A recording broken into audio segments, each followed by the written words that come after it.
Assalamualaikum warahmatullahi wabarakatuh. Semuanya perkenalkan, nama saya Oktaviani Mendasari dengan NPM 0623 016611. Saya dari Prodi Kesehatan Masyarakat semester 4 kelas A. Jadi teman-teman, di sini kita akan membahas soal seputar advokasi.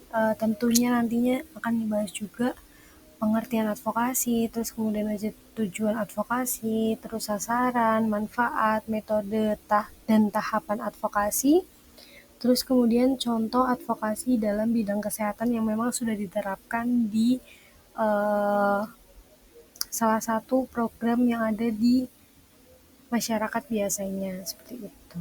Jadi nanti kita bakal membahas itu semua, jadi langsung saja tanpa berlama-lama kita mulai saja ke pengertian. Oke, teman-teman masuk ke pengertian yang pertama, yaitu advokasi adalah upaya sistematis untuk mempengaruhi kebijakan publik, program, dan juga alokasi sumber daya. Terus kemudian yang kedua, advokasi adalah proses yang kompleks dan juga dinamis yang membutuhkan perencanaan, strategi, dan tindakan yang terkoordinasi. Dengan advokasi yang efektif, kita dapat menciptakan perubahan positif dan membangun masyarakat yang lebih adil dan berkelanjutan. Jadi untuk advokasi dalam bidang kesehatan sendiri itu merupakan upaya untuk memengaruhi kebijakan publik terkait kesehatan masyarakat. Jadi advokasi ini kesehatan itu dapat dilakukan melalui berbagai strategi seperti kampanye, petisi, dan juga komunitas informasi dan edukasi. Jadi untuk advokasi dalam bidang kesehatan ini bertujuan untuk memperoleh dukungan tentang program kesehatan masyarakat. Kan tadi sudah disebutkan bahwa advokasi itu suatu upaya sistematis untuk memengaruhi kebijakan publik.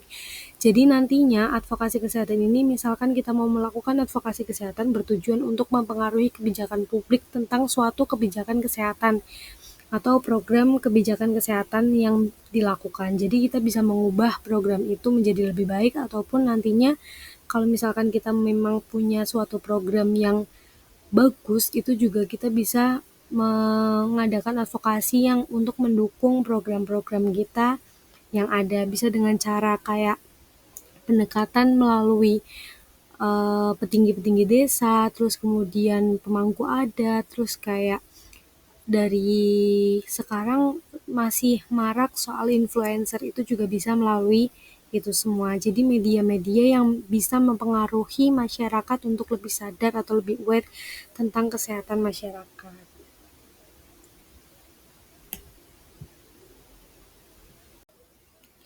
Oke, masuk ke tujuan advokasi. Tadi sudah disebutkan pada saat pengertian bahwa pengertian advokasi sendiri itu adalah suatu upaya yang dilakukan untuk mengubah program atau merubah kebijakan yang bertujuan untuk meningkatkan derajat kesehatan masyarakat.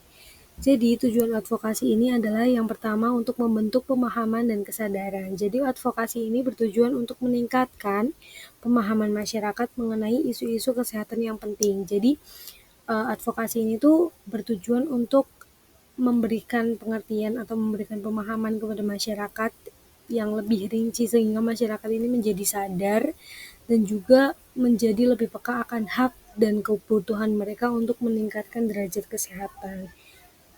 Yang kedua itu ada mengubah kebijakan dan sistem. Dan salah satu tujuan utama advokasi adalah untuk mengubah sistem, lembaga atau kebijakan agar lebih responsif terhadap kebutuhan masyarakat.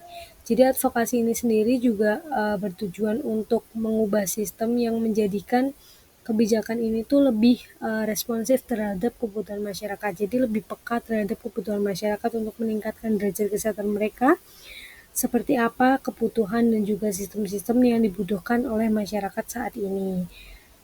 Terus kemudian termasuk dalam memperjuangkan kebijakan publik yang mendukung kesehatan seperti peraturan tentang pemberian ASI.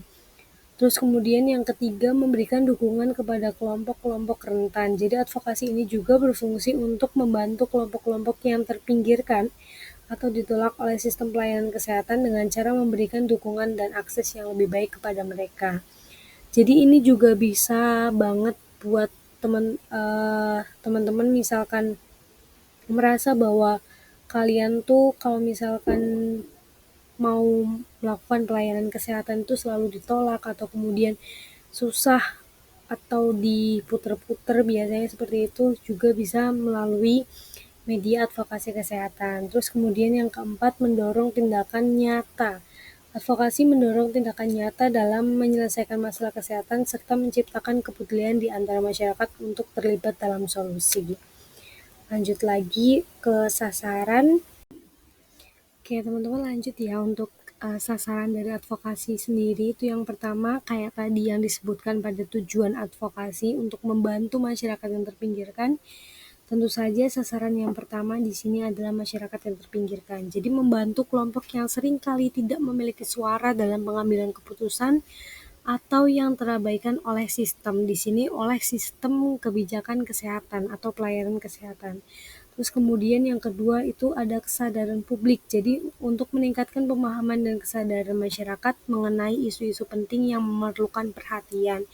Jadi itu kita sebagai pelaku advokasi kesehatan itu memberikan pemahaman dan juga pengertian kepada masyarakat untuk sadar atau memenuhi kesadaran untuk mengenai isu-isu penting yang memerlukan perhatian. Jadi seperti isu-isu tentang kesehatan atau kebijakan tentang pelayanan kesehatan itu kita memberikan pengertian kepada masyarakat.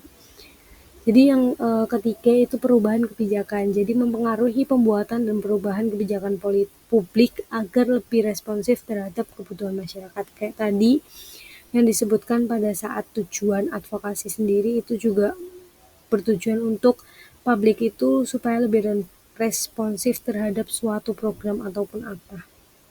Jadi yang keempat, pemberdayaan individu atau kelompok. Jadi memberikan dukungan kepada individu atau kelompok untuk memperjuangkan hak-hak mereka. Lanjut. Oke, masuk ke manfaat. Sebenarnya kalau kita membahas soal advokasi dari mulai dengan tujuan, terus kemudian sasaran dan juga manfaat ini saling berhubungan karena tidak jauh-jauh dari peningkatan kesadaran publik, terus ada penguatan hak dan kepentingan, terus kemudian perubahan kebijakan, lalu mendorong partisipasi masyarakat dan juga dukungan sumber daya. Jadi aku akan menjelaskan sedikit tentang dukungan sumber daya ini karena tadi soal peningkatan kesadaran publik, penguatan hak dan kepentingan, perubahan kebijakan, terus mendorong partisipasi masyarakat sudah dijelaskan. Jadi dukungan sumber daya ini itu berfungsi untuk mendapatkan dukungan alokasi sumber daya yang diperlukan untuk program-program kesehatan ini, termasuk penggalangan dana dan dukungan dari pemerintah serta organisasi non-pemerintah. Jadi seperti yang disebutkan tadi pada awal pengertian, aku sempat menjelaskan bahwa kayak advokasi ini tuh bisa dilakukan dengan cara pendekatan terhadap Pak Lurah, terus tokoh adat, atau kemudian orang-orang yang berpengaruh di suatu daerah itu. Terus kemudian kalau sekarang masih marak di kalangan Gen Z itu dengan cara influencer. Jadi kita melakukan pendekatan kepada mereka supaya mereka-mereka ini yang dianggap sebagai sebagai orang yang terpandang atau orang yang dianut masyarakat, yang dipercaya oleh masyarakat, itu menyampaikan kepada masyarakat soal program-program atau kebijakan-kebijakan pelayanan kesehatan atau kebijakan-kebijakan kesehatan lainnya. Jadi pesan dari advokasi ini lebih tersampaikan kepada masyarakat dan juga masyarakat itu menjadi lebih responsif terhadap suatu program yang diberikan oleh pemerintah atau yang diadakan oleh pemerintah. Jadi program ini tuh tidak sia-sia dan mungkin sasaran dan juga hasil program sendiri itu bisa lebih baik lagi melalui dengan orang-orang atau pemerintah serta organisasi dan organisasi pemerintah dan juga non pemerintah ini. Jadi sasarannya lebih luas dan juga hasil yang didapatkan atau output yang didapatkan itu lebih tinggi, presentasinya keberhasilannya itu lebih tinggi karena bagaimanapun yang kita tahu pada masyarakat di Indonesia, terutama pada daerah-daerah yang masih menganut kepercayaan tertentu itu lebih susah diberikan pengertian atau pemahaman tentang kebijakan layanan kesehatan atau kebijakan tentang program kesehatan lainnya. Jadi seperti itu ya teman-teman untuk manfaat. Lanjut lagi untuk metode tahapan. Oke teman-teman, jadi masuk ke metode dan juga tahapan dari advokasi itu sendiri. Jadi yang pertama itu kita harus identifikasi isu. Jadi kita harus menentukan isu atau masalah kesehatan yang ingin diadvokasikan. Pastikan isu tersebut relevan. Terus kemudian yang kedua itu pengumpulan data dan juga bukti. Jadi tadi udah disebutkan bahwa kita tuh harus memastikan bahwa isu itu relevan. Jadi tahapan yang kedua atau metode yang kedua yaitu pengumpulan data dan juga bukti. Jadi kumpulkan data, informasi, dan juga bukti yang mendukung isu yang diangkat dan ini bisa berupa statistik, hasil penelitian, atau studi kasus yang relevan. Terus kemudian yang ketiga itu ada penetapan tujuan. Jadi tetapkan tujuan advokasi yang spesifik, terukur, dapat dicapai, relevan, dan juga berbatas waktu atau SMART atau SMART. Pastikan tujuan ini realistis dan dapat mengatasi masalah yang ada. Jadi uh, kita juga tidak hanya mengumpulkan bukti-bukti atau mengangkat identifikasi isu saja, kita juga harus memastikan bahwa tujuan ini tuh realistis dan juga dapat mengatasi masalah yang ada. Jadi percuma kita sudah melakukan advokasi secara bekerja keras, tapi malahan advokasi ini sendiri itu tidak dapat mengatasi masalah yang ada di masyarakat. Terus kemudian yang terakhir itu ada penyampaian dan pelaksanaan. Jadi laksanakan strategi advokasi melalui berbagai metode seperti seminar, lobby politik, kampanye media, atau pertemuan langsung dengan pemangku kepentingan. Tadi udah dijelaskan juga seperti apa metode-metode yang sudah biasanya dilakukan atau yang sudah dilakukan itu seperti apa. Jadi masuk ke yang terakhir, contoh advokasi dalam bidang kesehatan. Oke, yang terakhir itu contoh advokasi dalam bidang kesehatan. Kita ambil contoh yang paling gampang aja, itu ada advokasi pemberian ASI. Jadi program advokasi ini bertujuan untuk meningkatkan cakupan pemberian ASI eksklusif melalui regulasi seperti Perda ASI melibatkan public figure untuk mendukung kampanye ini juga menjadi salah satu strategi untuk meningkatkan opini masyarakat tentang pentingnya ASI. Jadi teman-teman, banyak banget sekarang ini yang masyarakat tuh masih mengasampingkan tentang pentingnya pemberian ASI eksklusif sampai usia anak tuh mencapai usia 2 tahun. Jadi biasanya dari mulai 1 tahun atau bahkan belum ada 1 tahun itu sudah disambung dengan sufor karena tuntutan ekonomi orang tuanya harus bekerja atau memang karena gangguan pada ibunya, ASINya macet dan lain-lain.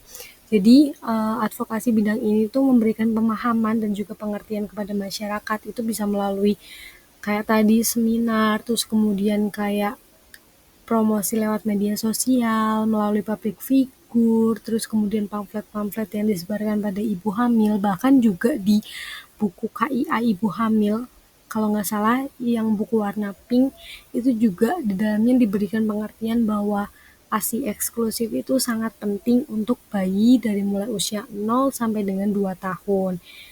Jadi contoh advokasi dalam bidang kesehatan yang paling simpel diambil itu adalah ASI. Biasanya itu dilakukan pemberian advokasi atau pemberian pemahaman itu kepada masyarakat pada ibu-ibu hamil dan juga ibu-ibu menyusui agar lebih sadar akan pentingnya ASI itu sendiri.